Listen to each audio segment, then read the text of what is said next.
So, sagutin muna natin siya kung paano daw ma-unhide yung nasa showcase. So, hindi pa kasi ako nakaka-encounter ng sinasabi mo. Ang na-encounter ko lang ay yung mga product ay naka-hide kasi wala na po siyang stock or out of stock na siya sa mga seller. So, ang pwede mo pong gawin ay i-delete mo na lang po yung mga product na yan na out of stock na.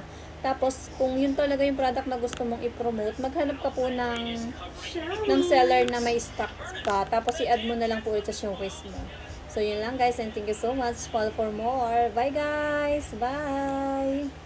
Okay, sagutin muna natin yung tanong ni ma'am. Ang sabi niya, nawawala daw kasi yung TikTok creator niya. So, bali ma'am, hindi yan nawawala.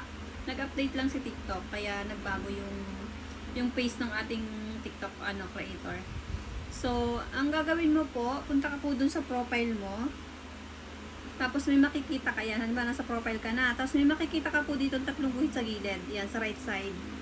I-click mo po yan. Tapos, ganito yung lalabas.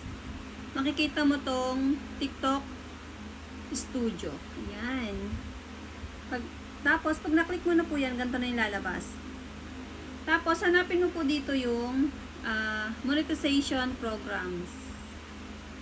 Ayan. Tapos, dito po sa baba, makikita mo po itong TikTok Shop for Creator. Yun po yung i-click mo.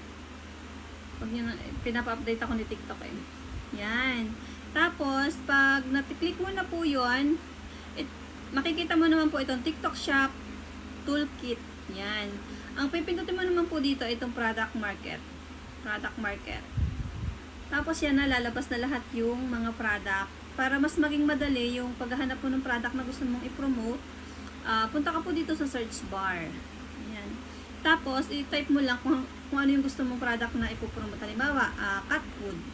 So, type mo lang cat food. Tapos, search. Tapos, yan, lalabas na lahat. Tapos, nakikita nyo po yung mga red-red na yan. May nakalagay po dyang ad. I-add nyo po yan para mapunta yan sa showcase ninyo. So, sana po ay nakatulong. Thank you so much. Bye!